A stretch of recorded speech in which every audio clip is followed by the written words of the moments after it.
যেমনটি দেখতেছেন, যেমন আসলে আবারও তারা শহীদ মিনার প্রাঙ্গণে চলে যাবেন এবং কি তারা দেখছেন যেমন কোর্ট পয়েন্ট থেকে আবারও শহীদ মিনার প্রাঙ্গণে যাবেন, তেমনটি আমাদেরকে জানিয়েছিলেন।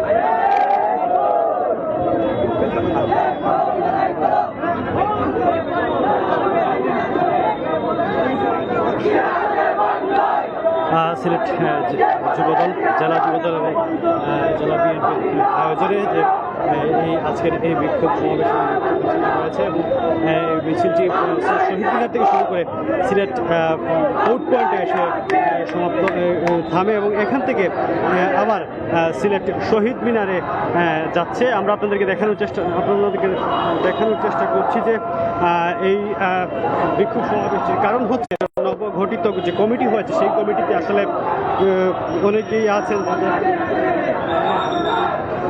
যে কমিটি হয়েছে সেই কমিটিতে আসলে অনেকেই যে বহিরাগত ছিলেন, বহিরাগতভাবে এসে তারপর যুক্ত হয়েছেন, তারা কমিটিতে চলে এসেছে। তো এখানে যারা এই আন্দোলন করছেন তারাও সবাই বিএনপির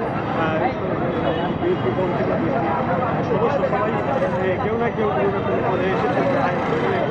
চাচ্ছেন যে নতুন যে কমিটিটি এসেছে, নতুন যে কমিটিটি আসছে সেই কমিটিতে যাতে